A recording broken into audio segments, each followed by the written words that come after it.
Hello everyone, this Prabha Singh एमयूज़ music star academy में आप सभी का स्वागत है। आज हम इस वीडियो में कुछ इंपॉर्टेंट क्वेश्चन डिस्कस करेंगे जो आपके सभी एग्जाम के लिए बहुत इंपॉर्टेंट है। सबसे पहला क्वेश्चन है कि भातखंडे स्वर लिपि पद्धति में सम का चिन्ह क्या है? क्रॉस है, प्लस है, ज़ीरो है या फिर 1 है?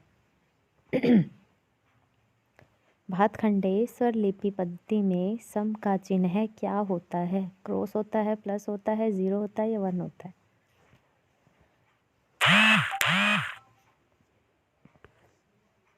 तो इसका आंसर क्या आएगा? इसका आंसर है ऑप्शन नंबर ए, क्रॉस का चिन्ह होता है सम के लिए। ठीक है।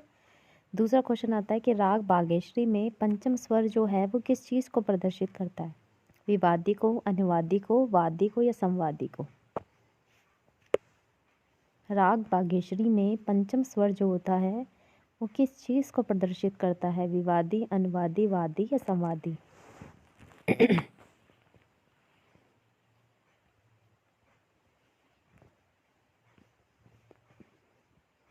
पंचम किस चीज़ को प्रदर्शित करता है राग बागेश्वरी में? तो इसका ऑप्शन क्या आएगा?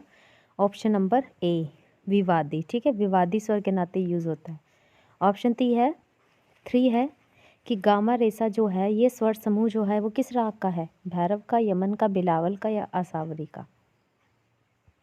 देखो, यमन का तो ग रेसा होता है। ठीक है, आपको बताना है इन तीनों में, इन चारों में से कौन सा होगा।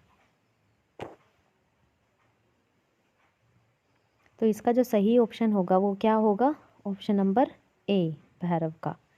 ये जो स्वर समूह है भैरव को प्रदर्शित करता है। अगला क्वेश्चन है हमारा, स्वर प्रथम में इनमें से किसकी जानकारी मिलती है? ध्रुपद की, ख्याल की, ठुमरी की या प्रबंध की? सबसे पहले इसमें से क्या चीज़ आई थी? ध्रुपद आया था, ख्याल आया था, ठुमरी आई थी या प्रबंध आया था?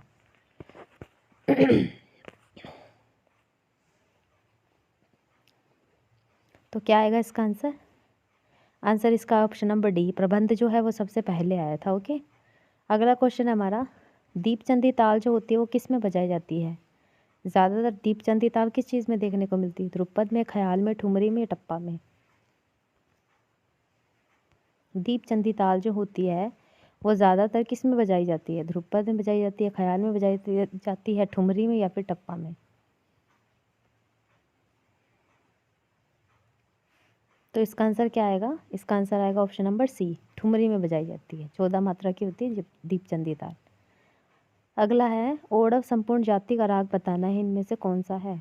आसावरी है, भैरव है, यमन है या खमाज है? ओड़व संपूर्ण जाति का राग।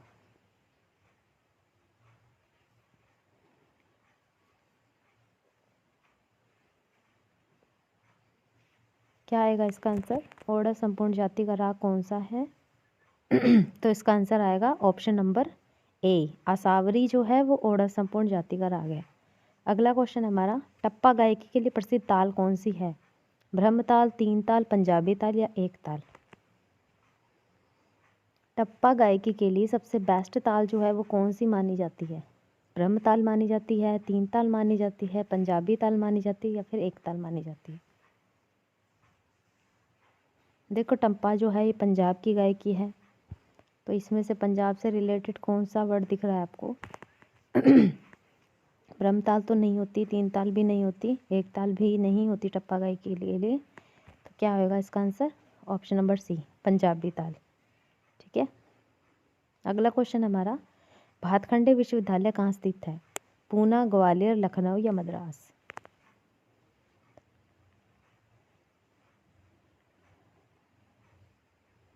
भातखंडे विश्वविद्यालय कहाँ पर स्थित है? पूना में, ग्वालियर में, लखनऊ में या फिर मद्रास? क्या आएगा इसका आंसर? इसका आंसर आएगा ऑप्शन नंबर सी, लखनऊ में आएगा भातखंडे विश्वविद्यालय। अगला क्वेश्चन हमारा, ओमकार ठाकुर जो थे उनके गुरु कौन माने जाते हैं? बालकृष्ण बुआ, विष्णु दिगंबर पलुस्कर, डीवी पलुस्कर या नत्थू खां? ओमकार ठाकुर के गुरु कौन माने जाते हैं? बालकृष्ण बुआ इंचलकर जी, विष्णु दिगंबर पलुस्कर, डीवी पलुस्कर या फिर नत्थू खां?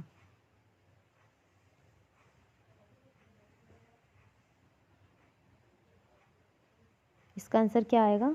इसका आंसर जो आएगा वो आएगा option number B, Vishnu Digambar Paluskar ji को माना जाता है। अगला क्वेश्चन है, बलवंत राय भट्ट जो है उनके गुरु कौन थे?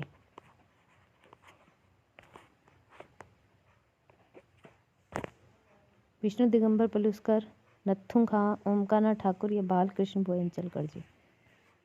बलवंत राय भट्ट जो थे उनके गुरु कौन माने जाते हैं?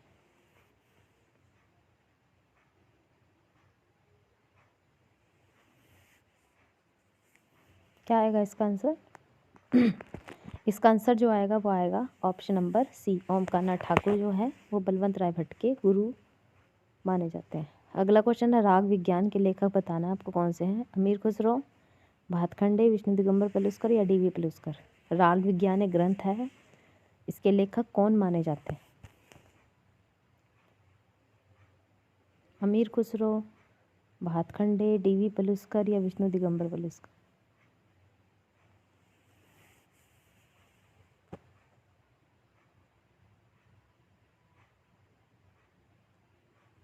कौन आएंगे राग विज्ञान के लेखक? विष्णु दिगंबर पलुस्कर, ऑप्शन सी है जो वो सही है। ओके, अगला क्वेश्चन है, कर्नाटक ताल पद्धति में मुख्य तालें कितनी होती है? 5, 7, 9 या 8? अंगों की अगर बात करें तो अंग जो है वो तो 6 होते हैं, लेकिन मुख्य तालों की अगर बात करें तो कौन कौन सी होती है? इसको आप इस तरीके से याद कर सकते हो, धूम रुज त्रि आए, ध्रुव धूम रुज, यानी कि टोटल जो तालें होती हैं कर्नाटक ताल पद्धति में 7 होती हैं। ओके, तो इसका ऑप्शन नंबर बी सही होगा। अगला क्वेश्चन है, रेगा रेसा किस राग की संगति है? तोड़ी, भैरव या खमाज या असावरी। रेगा रेसा जो है वो किस राग की संगति है? तोड़ी, भैरव, खमाज या असावरी।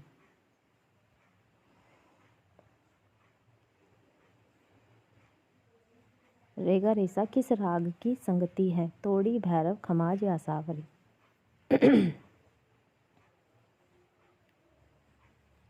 क्या आंसर आएगा इसका? ऑप्शन नंबर ए, तोड़ी जो है उसी रेगा रेसा उसी राग की संगति है। अगला क्वेश्चन है, प्रणव भारती के लेखक कौन माने जाते हैं? आचार्य बृहस्पति, ओमकारनाथ ठाकुर, बलवंत राय भट्ट या अमीर खुसरो। प्रणव भारती के लेखक जो हैं वो कौन माने जाते हैं? आचार्य बृहस्पति, ओमकारनाथ ठाकुर, बलवंत राय भट्ट या फिर ऑप्शन डी अमीर खुसरो।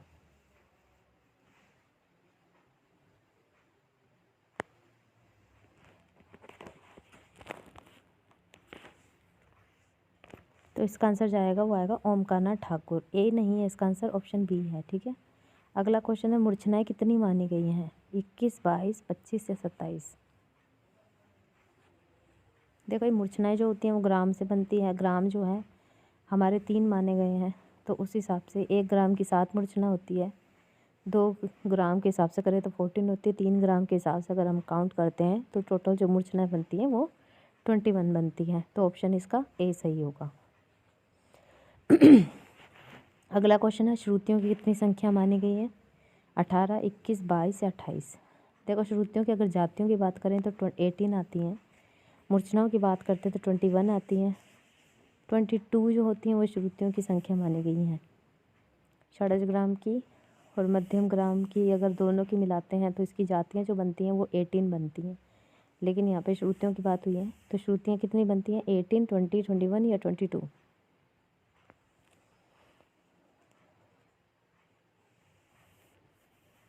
इसका जो सही आंसर होगा वो होगा ऑप्शन नंबर सी, 22 जो है वो 22 श्रुतियाँ मानी जाती हैं।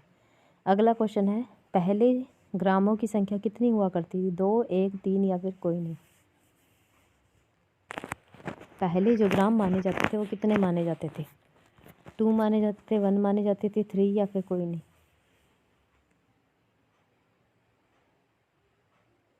इसका जो सही आंसर आएगा पहले, क्योंकि भरत के टाइम पे हमें 2 ग्राम देखने को मिलते हैं, तो पहला ऑप्शन ही सही होगा। भरत के टाइम से ग्राम के बारे में जानकारी हमें मिलती है।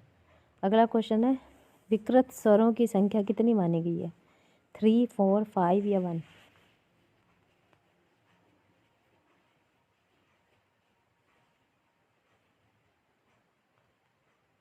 विकृत स्वर जो होते हैं उनकी संख्या कितनी मानी गई है? 3, 4, 5 या 1। अगर इसका सही आंसर देखें तो 5 आएगा, क्योंकि 5 ही तो विकृत स्वर माने गए और 7 शुद्ध माने गए। इनमें से आपको बताना है राग यमन का वादी स्वर क्या है। नी है, पंचम है, दैवत है या गंधार है। राग यमन का वादी स्वर क्या माना जाता है। निषाद, पंचम, दैवत या फिर गंधार।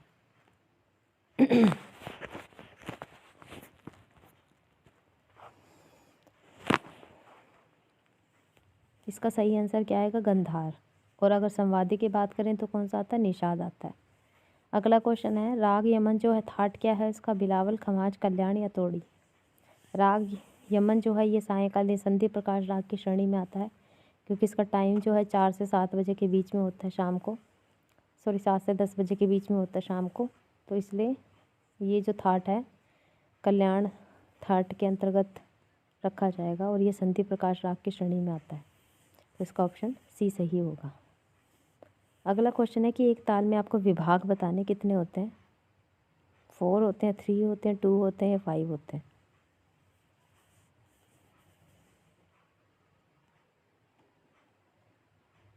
ये 5 नहीं है, सॉरी ये गलती से 5 लिख दिया है, 6 है ये, ठीक है। ये 6 है, तो इसका आंसर जो होगा वो 6 ही होगा। ये गलती से 5 लिखा हुआ है, 6 आएगा इसका, ठीक है। एक ताल में 6 विभाग होते हैं। अगला क्वेश्चन है कि ख्याल के साथ कौन सी ताल नहीं बजाई जाती। चौताल, दीपचंदी, झूमरा या एक ताल। देखो ख्याल के साथ चौताल बजाया जाता है, लेकिन ये गलती से इसने चौताल लिख दिया। दीपचंदी ताल को वैसे ठुमरी के साथ बजाते हैं, बहुत रेयर चांस होते हैं कि ख्याल के साथ बजती है, ठुमरी के साथ ज़्यादा आता है। तो इसमें एग्जामिनर ने तो वैसे चौताल को माना है, चौताल इसको माना है, लेकिन मेरे ख्याल से इसका दीपचंदी आना चाहिए, क्योंकि दीपचंदी ताल को अगर आप देखो तो ठुमरी के लिए होती है ज़्यादातर। ख्याल के साथ तो चौताल गाई जाती है। चौताल जो होता है वैसे ध्रुपद के लिए ज़्यादा होता है, लेकिन ख्याल भी देखने को मिलते हैं, लेकिन इसका आंसर यही सही माना जाएगा। अगला क्वेश्चन है कि जपताल जो है वो कितनी मात्राओं की तालें होती हैं। जपताल में कितनी मात्राएं होती हैं। 12 होती हैं, 17 होती है, 15 या 10। झपताल में अगर मात्राओं की संख्या देखें तो कितनी होती हैं, 12, 17, 15 या 10। इसका आंसर अगर हम देखें झपताल में मात्राएं कितनी होती हैं, तो इसका आंसर आएगा ऑप्शन नंबर डी, 10 होती हैं। अगला क्वेश्चन आपको बताना है कि इनमें से कौन पंडित बालकृष्ण भुवनचल जी के शिष्य हैं। तानसेन, ओमकानाथ ठाकुर, विष्णु दिगंबर पलुस्कर या आचार्य बृहस्पति। शिष्य बताने हैं कौन है।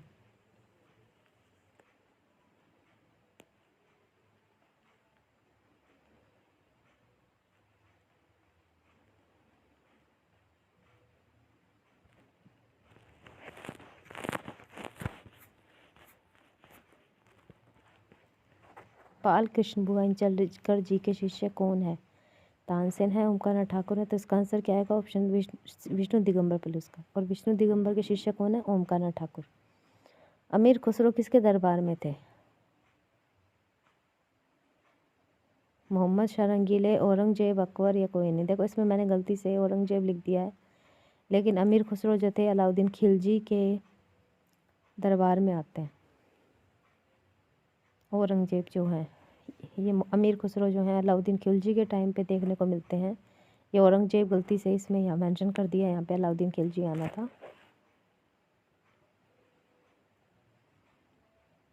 तो इसका आंसर होगा जो यहाँ पे अलाउद्दीन खिलजी आएगा, ये औरंगजेब गलती से लिख दिया। अगला क्वेश्चन है भूपाली किसका थाट है, कौन से राग का थाट है। भूपाली जो है किस थाट का राग है।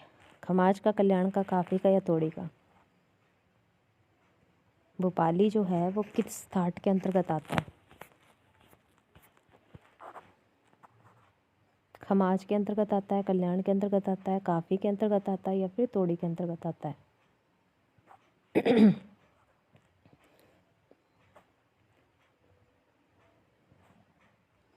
देखो भोपाली का अगर थाट देखे तो क्या आता है, कल्याण थाट आता है। ऑप्शन बी जो है वो सही माना जाएगा, भोपाली जो है कल्याण थाट का है। अगला देखना है, अगला क्वेश्चन है झूमरा ताल में कितनी मात्राएं होती हैं। 12, 10, 14 या 15।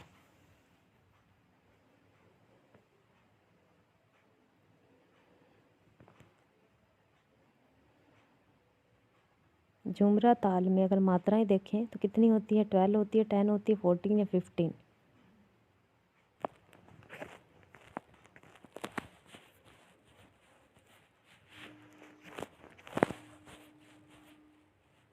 तो इसका आंसर क्या आएगा? इसका आंसर आएगा ऑप्शन नंबर सी। 14 होती है झुमरा ताल में मात्राएं जो होती हैं 14 होती हैं। अगला क्वेश्चन है भारतीय संगीत की कितनी पद्धतियाँ हैं? 2, 3, 4 या 5? देखो भारतीय संगीत की 2 ही पद्धतियाँ देखने को मिलती है। एक होती है हिंदुस्तानी यानी कि उत्तरी संगीत और एक दक्षिणी संगीत है। दक्षिणी संगीत में वेंकटमुखी का मेन रोल था और उत्तरी संगीत में भातखंडे जी और विष्णु का। दक्षिणी संगीत में विष्णु दिगंबर पलुस्कर माने जाते हैं। शारंग देव जी उत्तरी और दक्षिणी दोनों संगीत के थे पर्सन दोनों। तो इसका आंसर क्या आएगा? ऑप्शन नंबर ए। भारतीय संगीत की 2 पद्धतियाँ हैं। अगला क्वेश्चन है सप्तक कितने प्रकार के होते हैं? 5, 4, 3 या 2? सप्तक जो है वो कितने प्रकार के होते हैं? 5, 4, 3 या 2?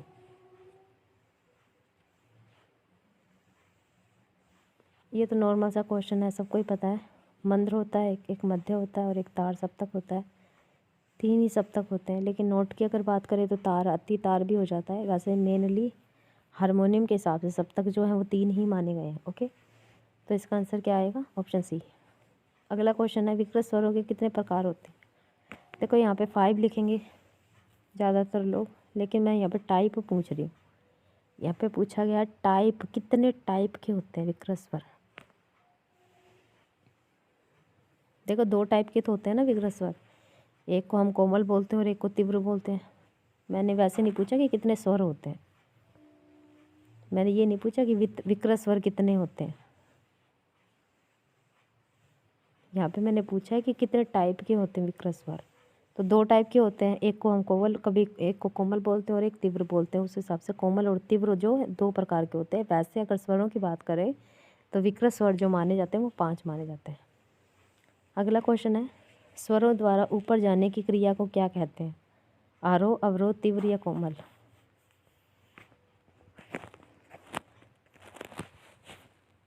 देखो स्वर जब चढ़ा होता है तो उसको तीव्र बोलते हैं, स्वर अगर उतरा होता है तो उसको कोमल बोलते हैं।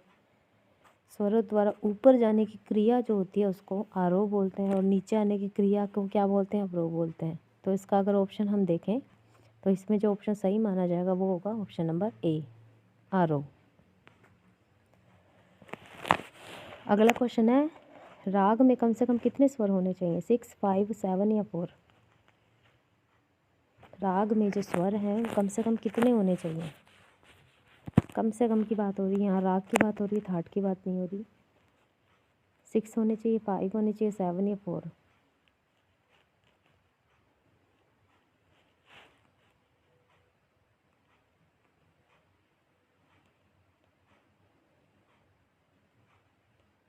तो इसका आंसर क्या आएगा? इसका आंसर जो आएगा वो आएगा ऑप्शन नंबर बी, 5 होने चाहिए राग में कम से कम स्वर। अगला क्वेश्चन है थाट में अधिक से अधिक कितने स्वर होने चाहिए? थाट में 5, 6 या 4 या 7? अभी थाट की बात हो रही है।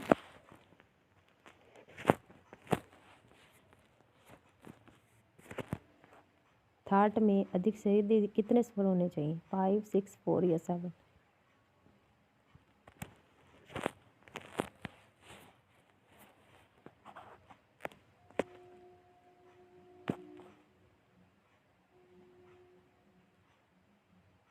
इसका आंसर आएगा 7। थाट में अधिक से अधिक 7 स्वर होने चाहिए। अगला क्वेश्चन है हिंदुस्तानी संगीत में थाटों की संख्या कितनी मानी गई है? 6, 7, 32 या 10?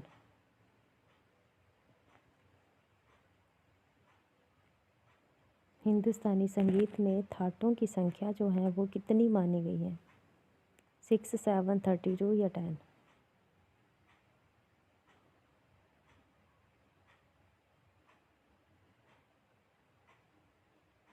ये तो इजी सा क्वेश्चन है कि हिंदुस्तानी संगीत में थाटों की संख्या कितनी आती है, तो 10 ही आती है। ऑप्शन डी है वो सही है। ओके, अगला क्वेश्चन है कि भातखंडे जी जो थे उन्होंने कितने थाटों से 10 थाटों की उत्पत्ति मानी है? कितने थाटों में से उन्होंने 10 थाट निकाले थे? 56, 74 सॉरी 56, 75, 35 या 32? कितने थाटों में से उन्होंने 10 थाट निकाले थे? क्या होगा इसका आंसर कि भातखंडे जी ने कितने थाटों से 10 थाट निकाले हैं?